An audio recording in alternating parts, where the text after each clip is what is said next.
Good evening, everyone, or good day, depending on where you are when you're watching this. Welcome to yet another edition of HLF Online. We're very pleased today to have with us a young author and to speak with her, an academic who's also a book lover and a cultural commentator. So thank you all for being here.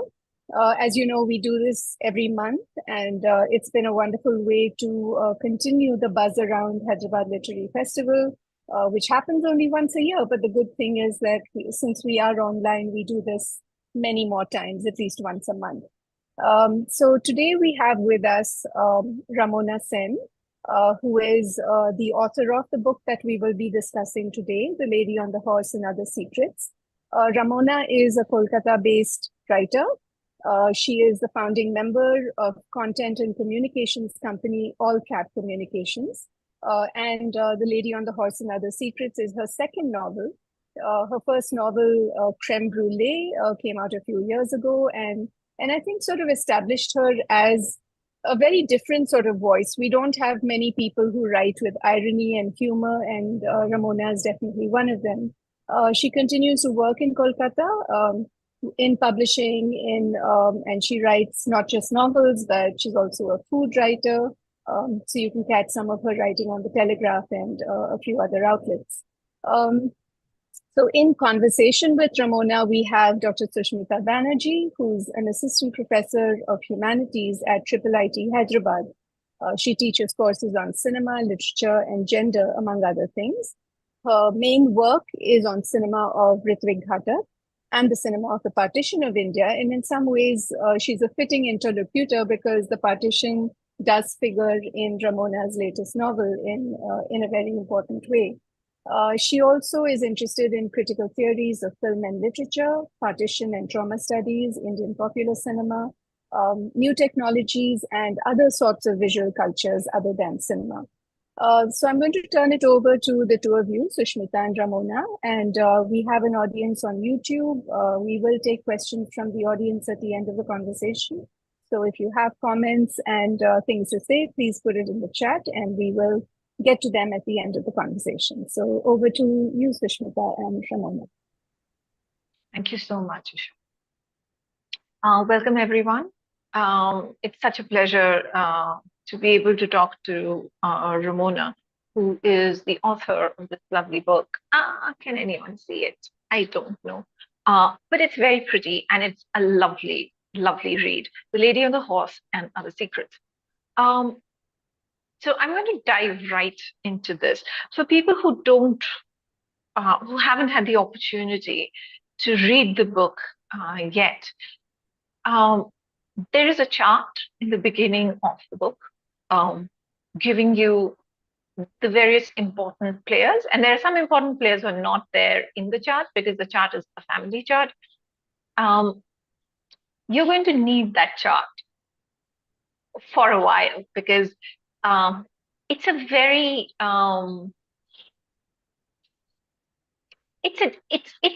it's a novel filled with individual characters that are sort of distinct and well molded in their own right, and there are several of them. So it's a very, it's less than 300 pages, and to have so many well-rounded characters, each, the novel goes through their lives and all the important milestones in their lives. To pack all that in, it's a very it's a gripping read. It's to keep track of all the characters, to follow each of their stories. It's a very interesting and gripping read. But that's just the surface of it. To talk more about the author and the book, Ramona, I understand that you're a Bengali from Calcutta, and that's where the story of the book is very squarely planted. Tell us more about the process of writing this, the kind of research you did, and what drew you into this world. So I have to say that I started out very much in the present with the present generation whose childhoods would have coincided with mine, which would have been the early 90s. But as I started writing about them, I was telling myself, in order to draw out the characters, oh, but like, what are their motivations and why are they, what brings them here and why are they doing what they're doing now? And then I started going back, say, one generation back, because the daughter is like this because the mother is like this. The mother is like this because the grandfather is like this, and so on and so forth. And then I had to cap it off in 1900 because I would have just been going back to a few centuries like that. But, and then I started to research, of course, once I decided that I wanted to go back that many generations. And by that time, I already knew what my characters' emotional motivations were. But then I had to place them in the physical world. So what did the physical world look like? What is it that they were doing, while they were eating, thinking, dreaming, feeling? What is it that they were doing around them? What did their surroundings look like? And that's how I started. That's how I started researching very specifically. So I'd write a sentence, and then I'd think that, okay, no, what would the character be eating then? So then I'd look up menus, and what would they be wearing? Look up fashion. What would they be talking about? Look up the political milieu. What was happening on that specific day? New York Times archives was so useful. Like day by day, just like you could go back to any year, any particular date, and they would have something on Calcutta, because Calcutta was so relevant for the revolutionary movement and the independence movement. And there were just like little incidents that happened, which otherwise I might not have known about, like a brick falling off on what I know as AJC Bose Road. And that caused a little mini riot on this random day in 1946, which was anyway a seminal year for us, because that was the year of the Great Calcutta Killings.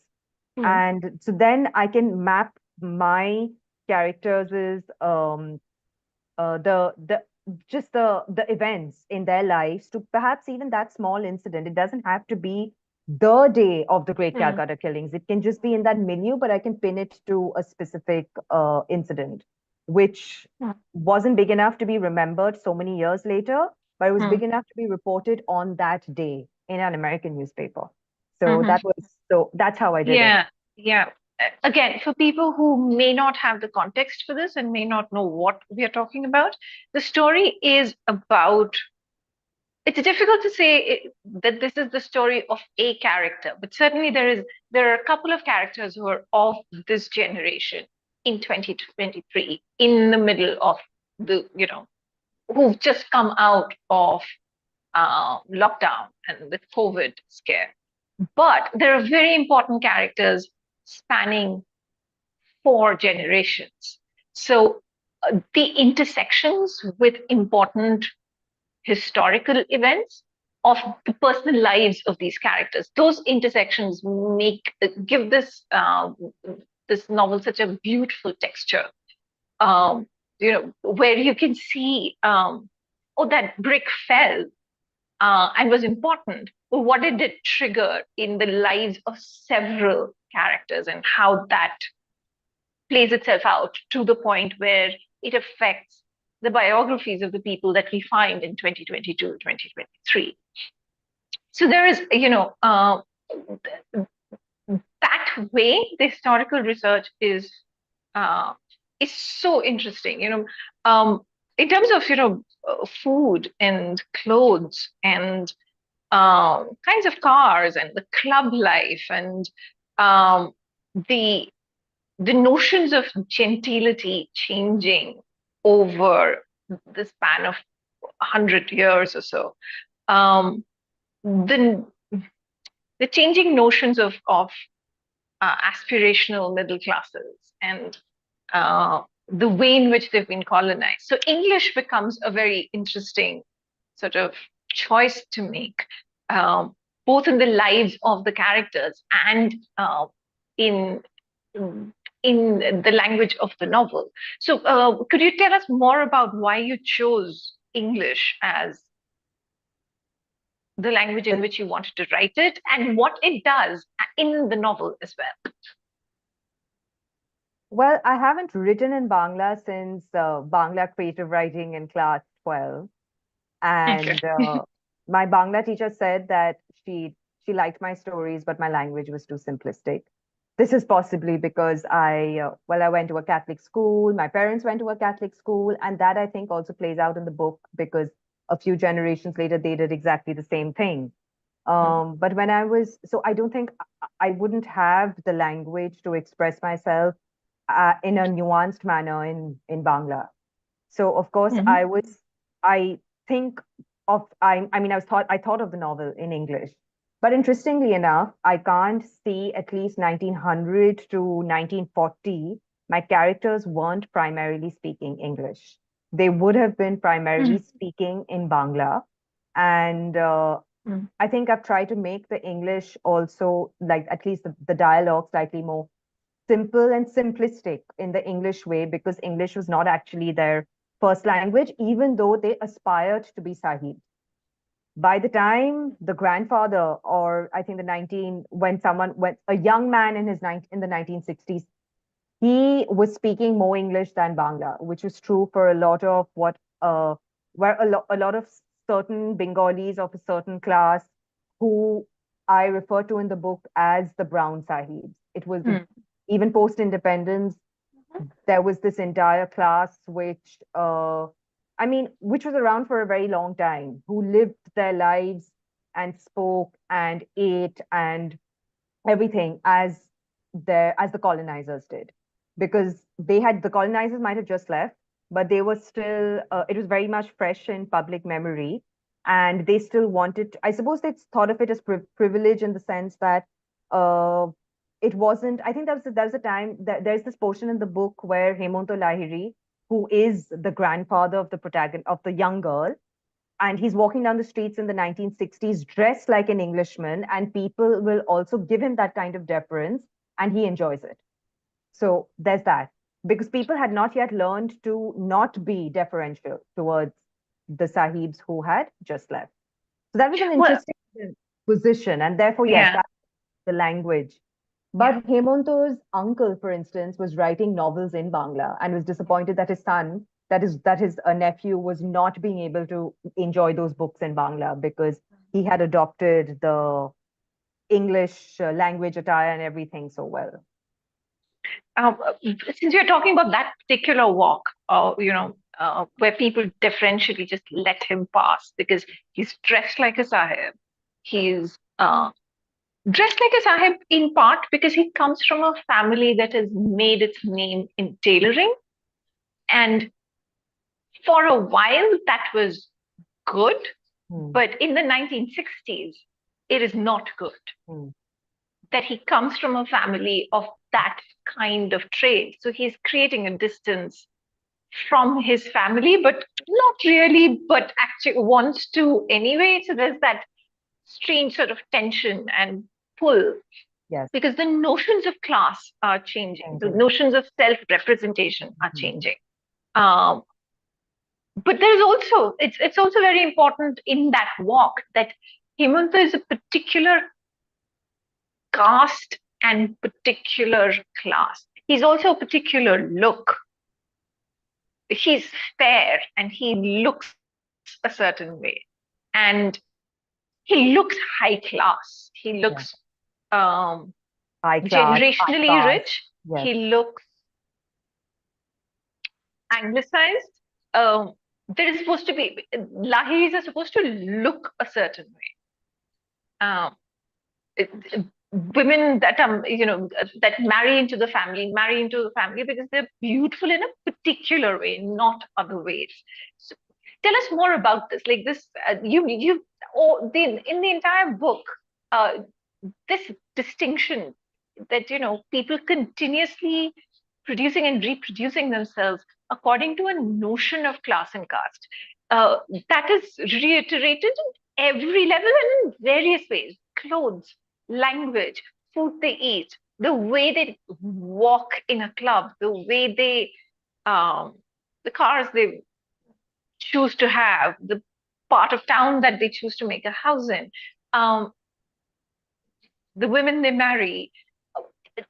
class is so important, and it is something that you have a great handle on in the book. Like you deploy it in very sort of useful ways in the novel. So tell us more about what you were doing with class. So, of course, in India, there's just no getting away from the implications of class and caste. Now, the thing is, caste is more tangible because you've given it a name and you've given it a hierarchy, and it's unfair. So, but you have something concrete to fight if you want to. What is class? It's an intangible thing that people aspire to for. They also judge other people according to nameless, faceless concepts. And you not only are you passing judgment amongst each other, because it happens in between the Lahiris all the time. So it's not even like it's Lahiris versus other people. It's intra Lahiri.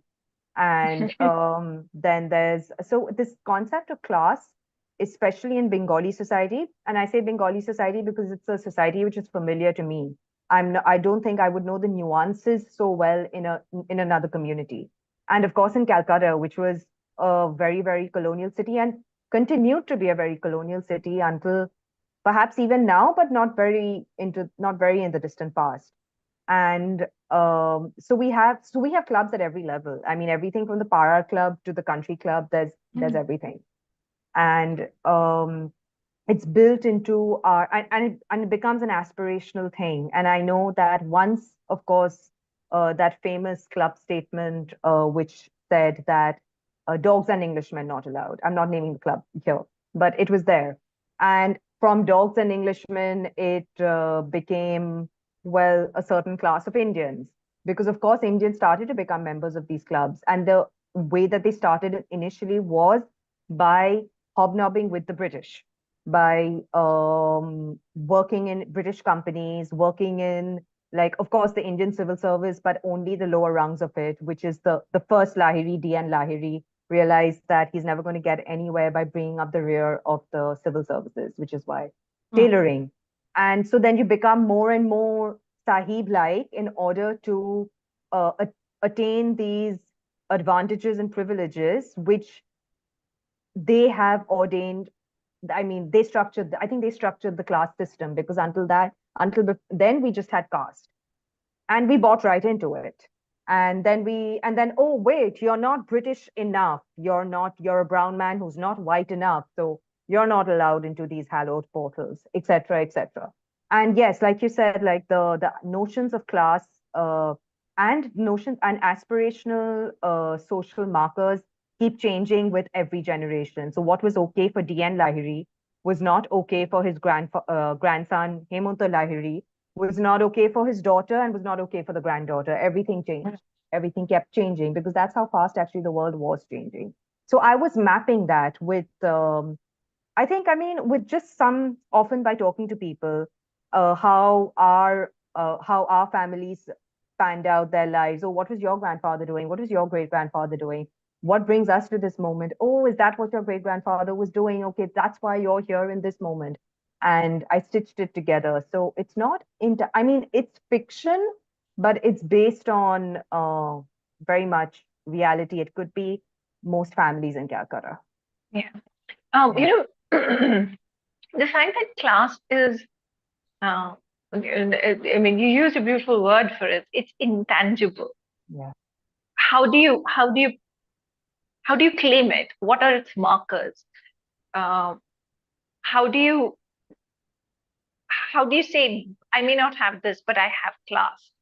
And that plays itself out so well when you think about Hemanta's move away from his North Calcutta family home to his uncle's home, where the rest of his family are looking at him in disdain, because he is in a place where the view is of this para that has been inhabited by East Bengal refugees.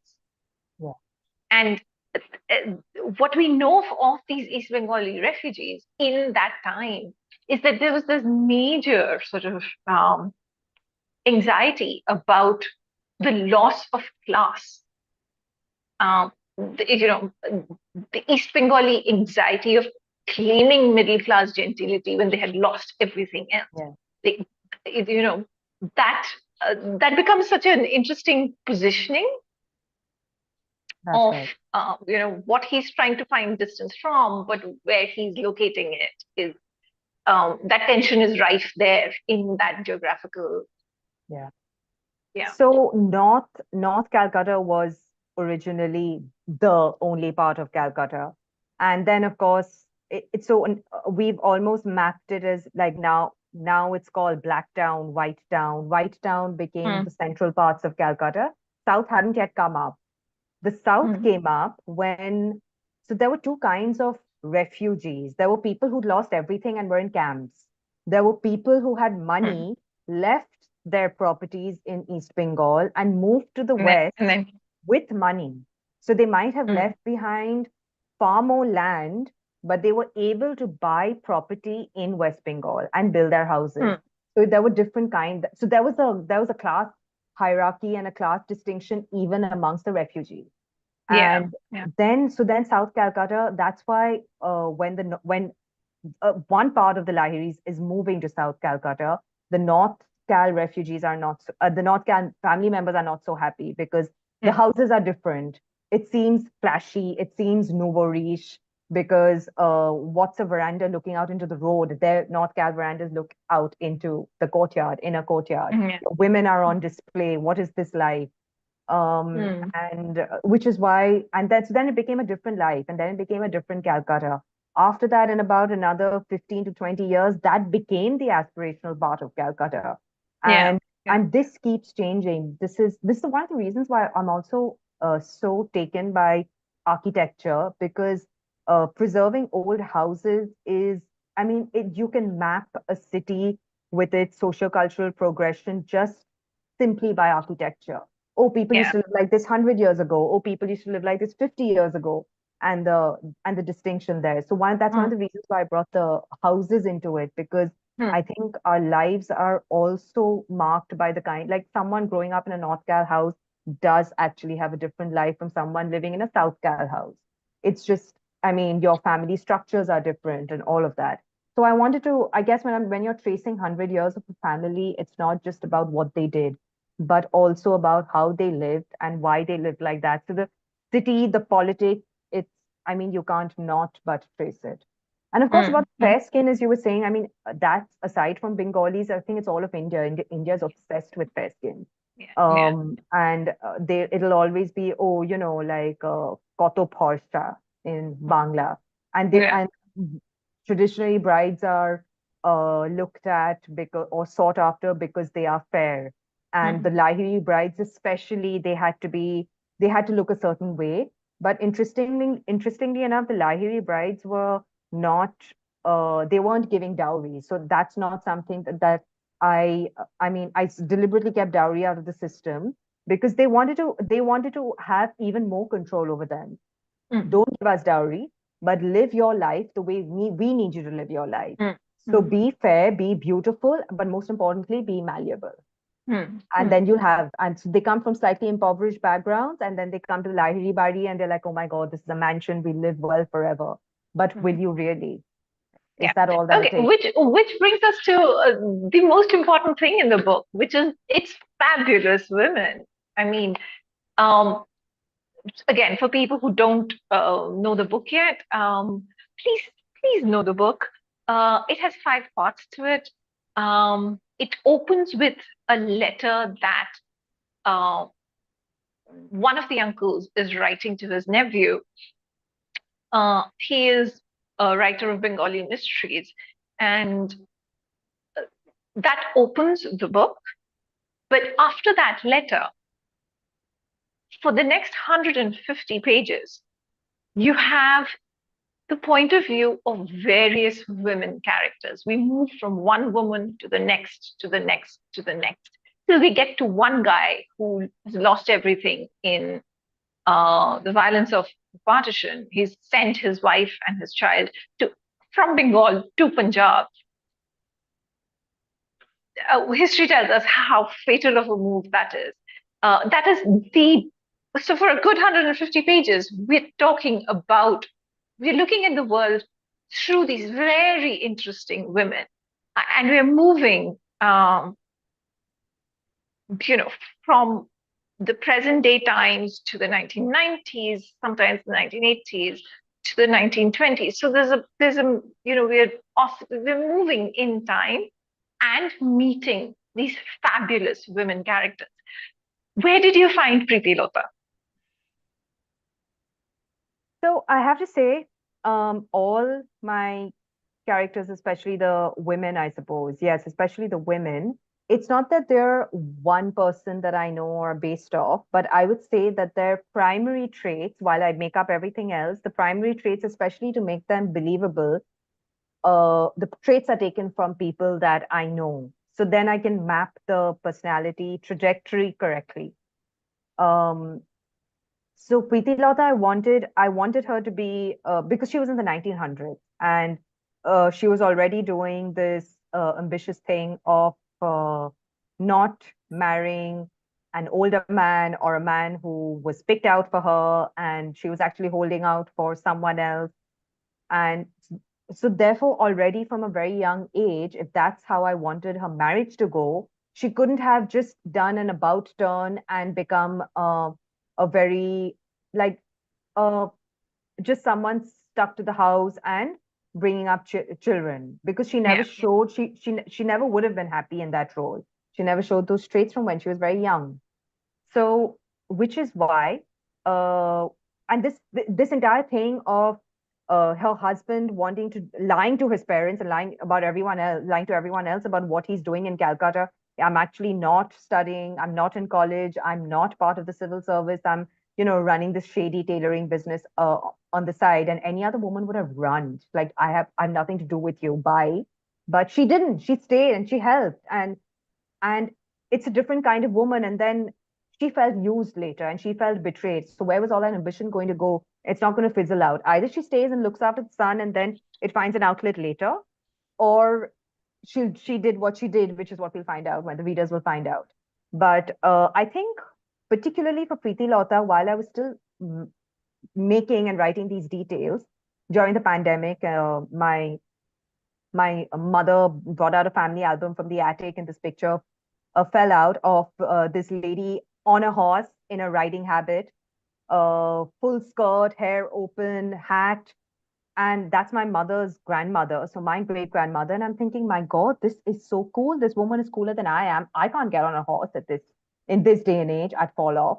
I can't even ride a bicycle. And then I thought that, and that's such a something clicked. I felt like this could be Preeti Lota. And now my grandmother was luckier. She didn't have to do what Preeti Lota did. But I imagine if she had to, I can imagine that she did. She'd just get on the horse and leave. She was never given a reason to, but Preeti Lota perhaps was. And that photograph, the photograph of the lady on the horse in the book, is actually the one concrete thing which makes it down the generations. There's nothing else, not even a house, that makes it down every generation the way that photograph does, which is what explains the name of the book, The Lady on the Horse. And so yes, I mean, that's how I map characteristics, not just Preeti Lota, but of all the other women, is that I take primary traits and then I see where that takes me. And sometimes I change the plot around. If I think that this character is not going to behave in a certain way, then I change the plot around. I can't move the plot I can't change the characters to fit the plot. The plot follows the characters. Okay. What about the other women? I mean, I know we were talking about this earlier as well, but I somehow think that some of the older women had an agency that was, they claimed an agency from sort of this fog of postpartum depression or just resignation in life. I thought Ishwari I thought she got a raw deal in life. I thought They she all got had. a raw. They all got Yeah. a raw deal in life. I mean, Aisha rests her life back. Yeah. Um, but it's a raw deal to be molested and as a child, and It's a raw to deal to be be born as the daughter of your domestic health. It's a raw deal oh in India to be even be it born into that class and caste. So yeah, yeah, I mean, and to be thrown out of home, all of that. So there were raw deals everywhere. Pixie had a raw deal uh, in life as well. So ironically, even though she was yeah, wealthy. yeah, Yeah, that's true. even when she stood to inherit the big house. Um, but it's the older women of the older generation who just could not fit into the mold that was given to them. Yeah. Ishwari could not become another Kamala. Preeti Yeah. Lata just could not step back from the feeling, step back from the role that she had in which she was making a company. And then she was asked to step back and, run a house, be the mother of sons. And that was not enough. I mean, she was excited to be with her husband Yeah. because together they were making something. She Yeah. was meeting people. She was Yeah. inventing things. She could So not step back Preeti from Lota, that and Preeti not, Lota had a notion of like a very modern kind of partnership. yeah. And so I think I gave my characters more and more agency, the female characters more and more agency as the book goes on, because I do think Hmm, that life played out for us that way. That way. that way. Yeah. And I mean, I guess if Pixie had a partner and they wanted to set up a business together, it would be no big deal. I mean, sure, we'll do Hmm. it. But Hmm. for Preeti Lota, it was unimaginable. That's not what her husband wanted. Her husband had wild other ambitions, and her own ambitions didn't matter. Like it was only It was his. not even conceivable. It was not It was. even like it, Right. I mean, Preeti Nanda felt like somebody who was in the business of making things. She was the inventor. Yes. She was the one who was forging relationships, But he going was the from businessman, and money all always.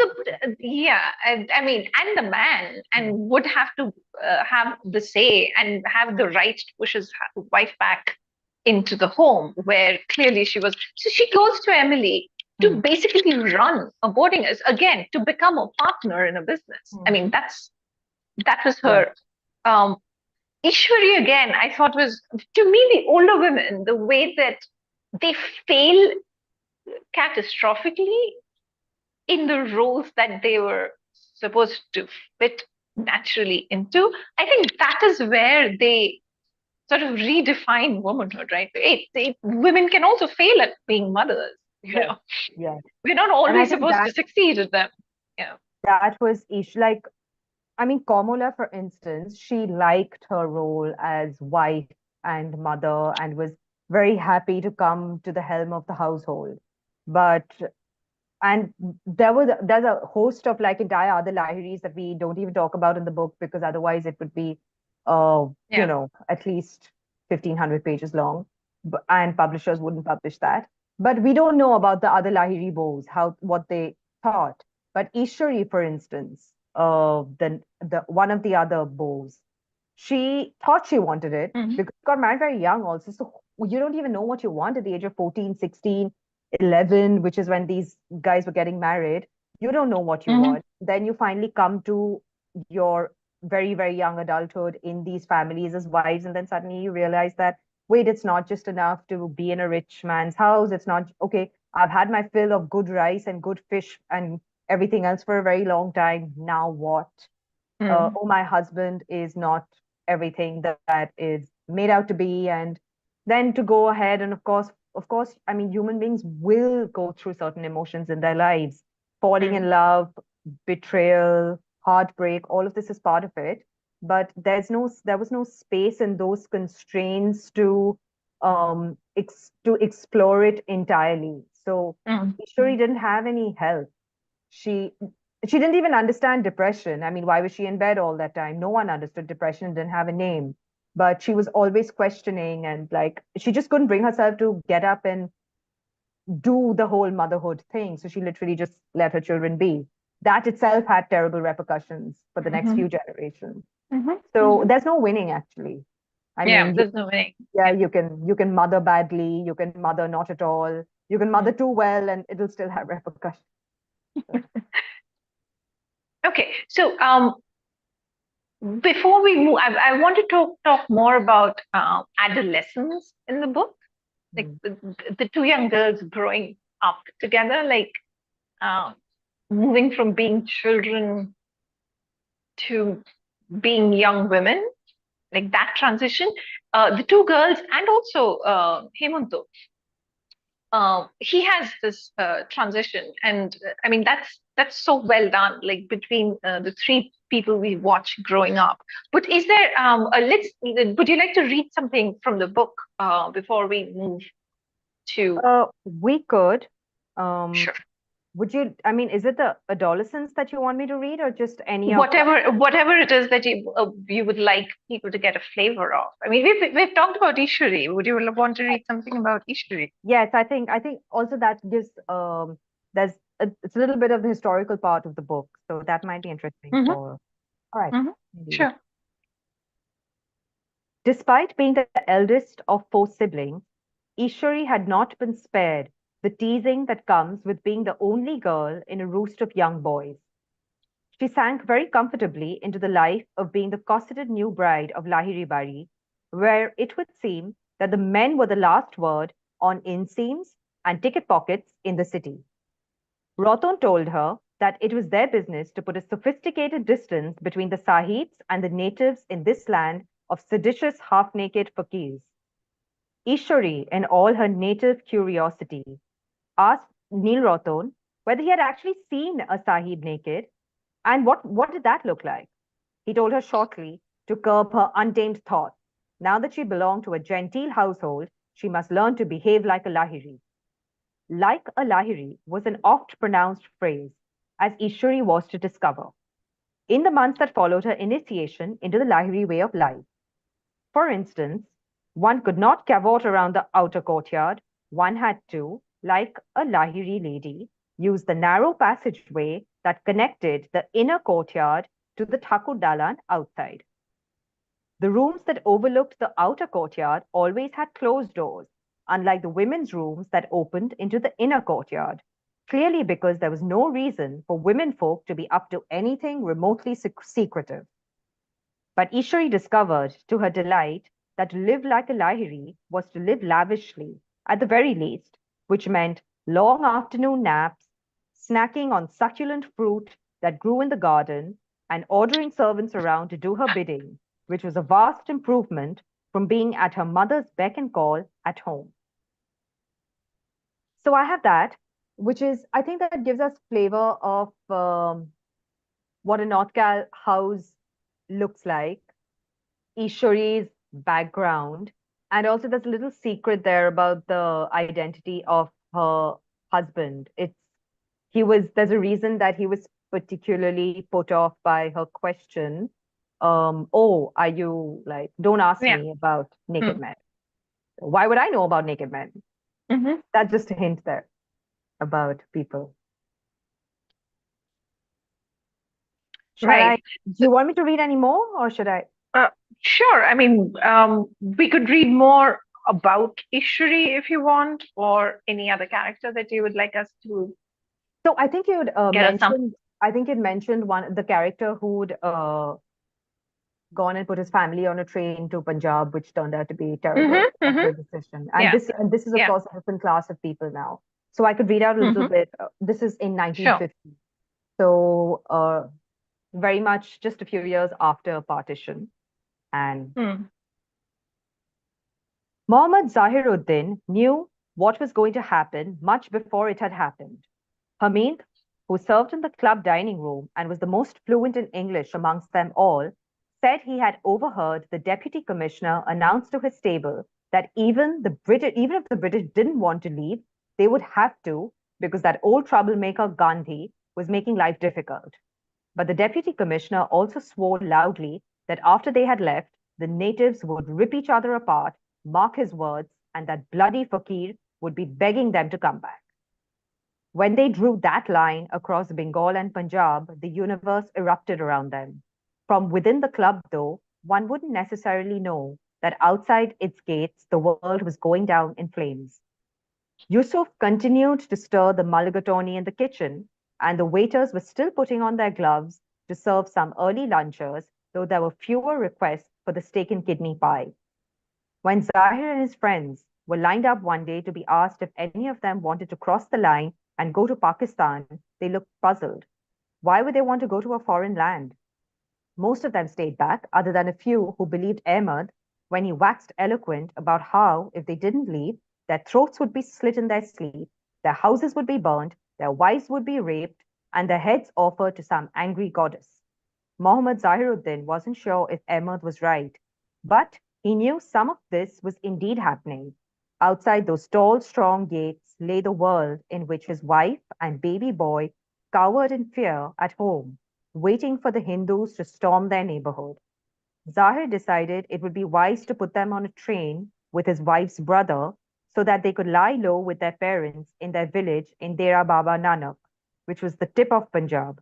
And after the madness had died down, Zahir would go fetch them. He nagged his wife to take off all her jewelry, but she said it would be safer with her now that she was going back home, and he was moving into the club premises with a bunch of other men. They argued about her little gold earrings on the platform, while his infant son, pressed against his wife's bosom, looked up dolefully at him.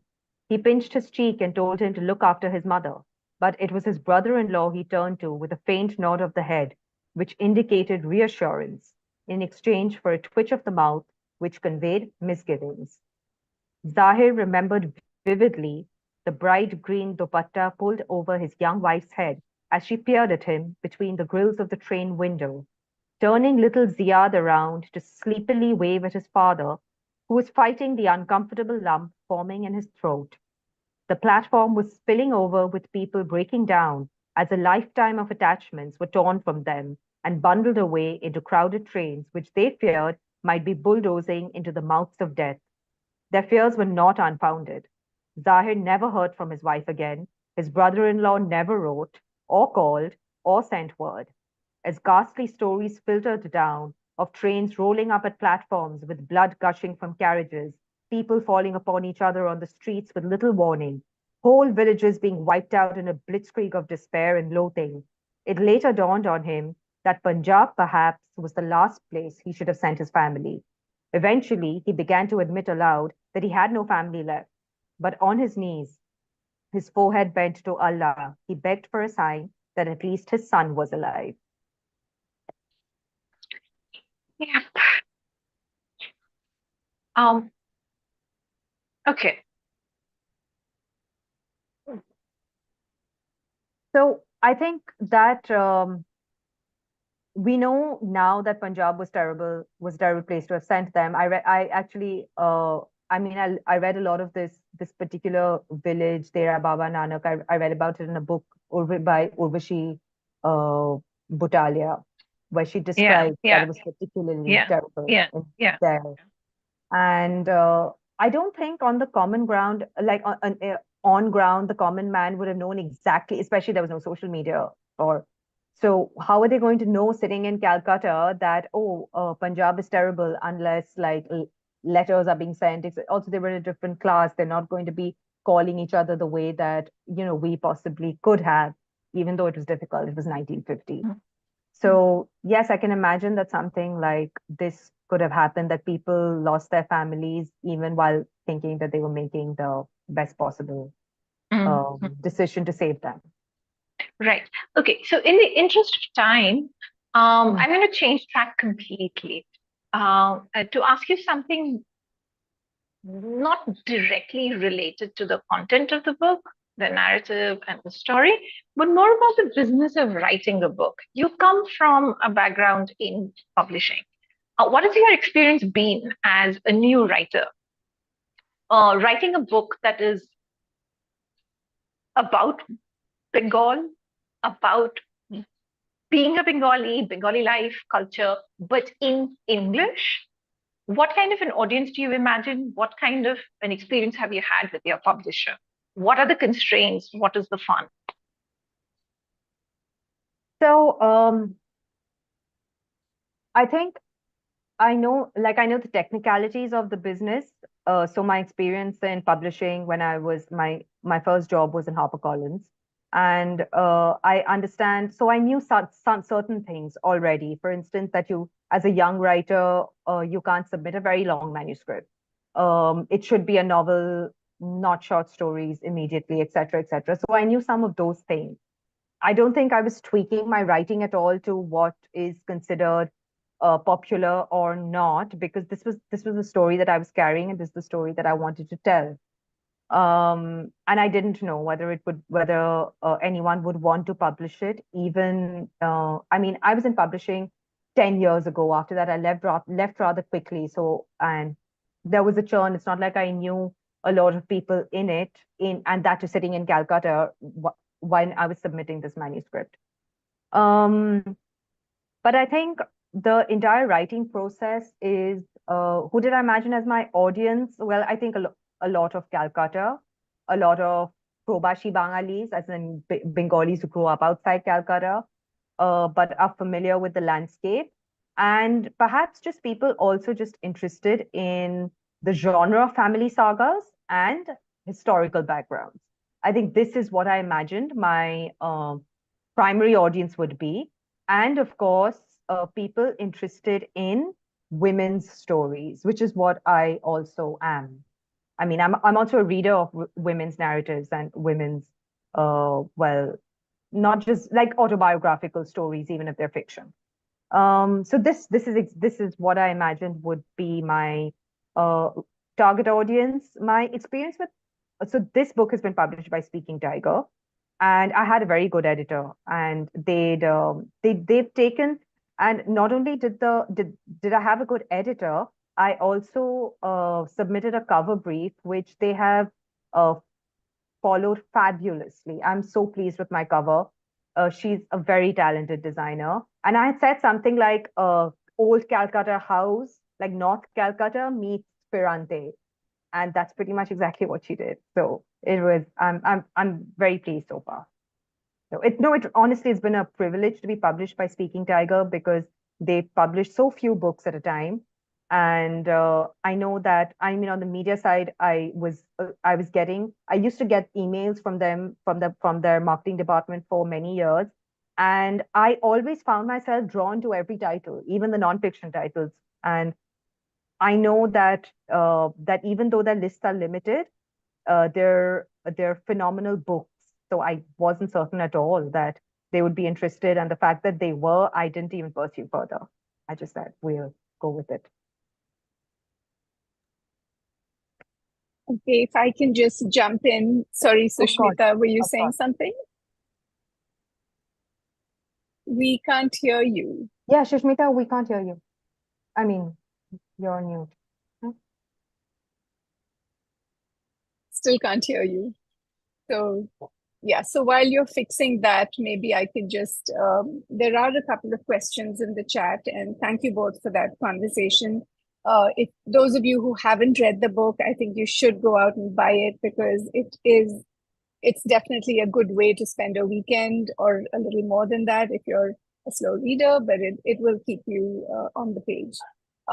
So we have a couple of questions. A set of questions from Arun, for instance, who's interested in the issue of language. And so he's asking, so a couple of things that he's asking. One is about, how does schooling in a different language affect first language reading and writing? In some ways, you did sort of answer that. But if you wanted to talk a little bit about this, I think there is a sort of tension in a lot of Indian writers in English whose context and experience is in a different language, but then you're rendering that experience and that context in English. And even as English might be the language in which you think, dream, write, converse, there is something there, right, that requires translation. So perhaps you can talk a little bit about that. And just to to address Arun's other question, which is it's a very specific question, and he asks, during this move from East Bengal to West Bengal after partition, was the class that moved with money treated any differently from existing elites in Kolkata? Yeah. Interesting. The first question, Arun, I think we grow up in bilingual circumstances anyway, and sometimes one language, sometimes trilingual, of course, and sometimes one language will always take precedence over another, and sometimes you think in a certain language depending on the circumstance. And so when I'm writing, I happen to be thinking in English, even though I might be thinking in a different language in a different circumstance. So when I approach writing, because I've always approached writing in the language of English, that's what I do. But I don't think it's an impediment. I actually think it's more layered that way, because your audience, especially if you are writing for the Indian audience, I think they get it as well. There's just so much. By the way, I did try pitching to some Western agents, and I don't think they got it. I mean, no offense to them, but I just wasn't going to change my book around to give a lot of context for the Western reader. And they actually liked my present more than like the historical bits, because I mean, my young girls dancing to Britney Spears, of course, they got that immediately.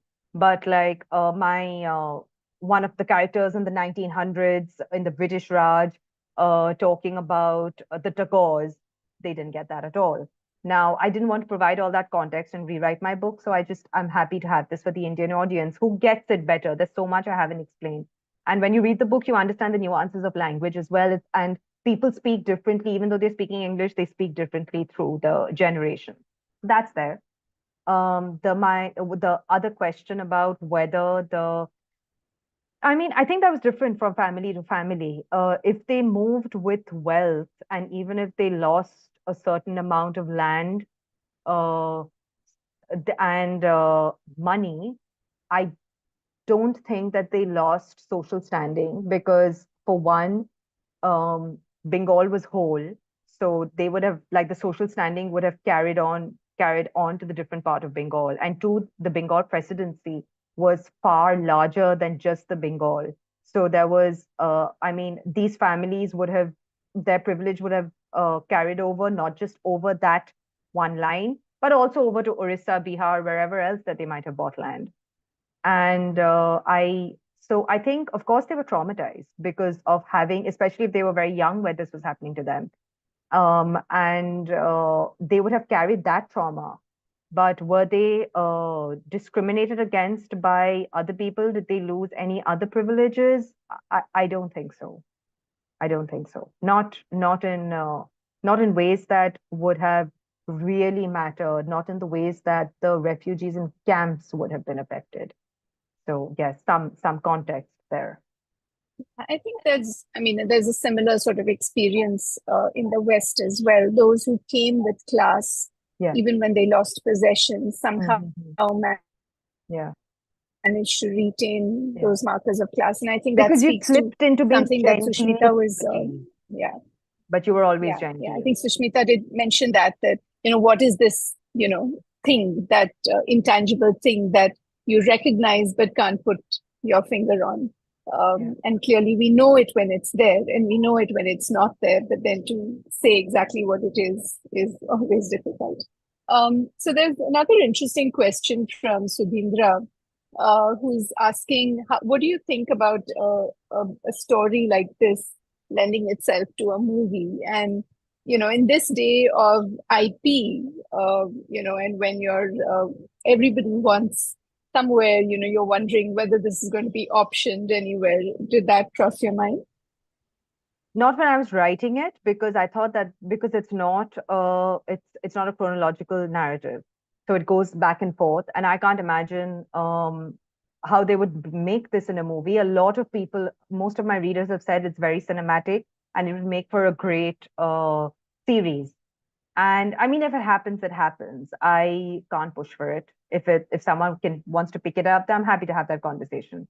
But I think it's hard enough to pitch in publishing, and I'm only interested in writing. I absolutely cannot take the time out to pitch in Bombay. It's not happening. So they'll have to read my book, and then we'll see. Yeah. So I have a question of my own, actually, which has to do with this, switch in genres for you as a writer between Crème Brûlée and this book. It's quite different. And you did mention in your conversation that this was a book that was in you and you really wanted to write it. So what was that switch like? I mean, was Crème Brûlée practice writing, or how did that happen? So Crème Brûlée came to me when I was 22, 23 out of the blue, because I met a literary agent. She read some blog that I wrote, which I'd written as a joke for a friend of mine. And she said, "Oh, I really like this funny voice. Why don't you turn this into a romantic comedy?" And I thought, well, I mean, I'm 23 and I'm thinking that this is amazing. It was one of the genres that she sells and she looks for. So I said, I mean, someone wants me to write a novel and I'll take a shot at it and let's see how it goes. So I wrote Crème because an agent wanted me to write a romantic comedy and I didn't want to let the opportunity go. And I had fun writing it. It wasn't the story that I always wanted to tell, because I mean, it's just a fun read. And which is why it took me 10 years. It's 10 years later that I'm coming out with this book, because there's so much of living that's gone into this book that it took a while for me to phrase it. And of course, writing it balanced out against my day job. That would have been, so yeah. So I think we're close to coming down to the end. But I just have one other question. And of course, Sushmita, I'll let you have the last word, since you lost your voice at the end of that last bit. You still lost your voice, though. Yeah, so do you have another? Okay. Do you have another book in you? I mean, I'm sure you have another book in you, but what has it found its beginnings yet? No, not yet. It hasn't. But I'm always thinking of things to write and stories to tell. And I don't know the shape and form of the next one or the next few. I mean, I don't know yet.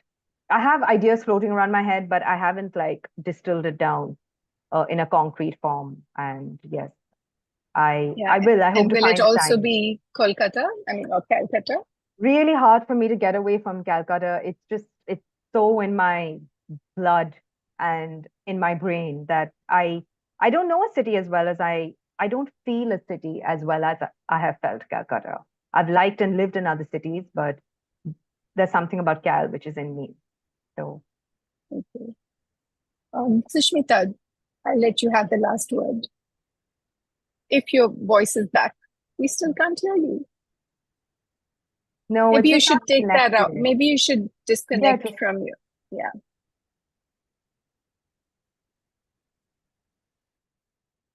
No. Okay. Okay. So it looks like. Oh, is this? Can you hear me now? Or your computer up? Yeah. Yes. Yes. We can hear you now. Yeah. Unfortunately, on my computer, but I hope this works. Does it? Yeah. So last words from you, or a last question from you. Okay. Quick reference to the two questions that Arun had. The first about translating between the language of ontology versus the language of experience and the language of acculturation. I think one of the standout moments in Indian writing in English has been the writing of Salman Rushdie, who made no bones about that translation.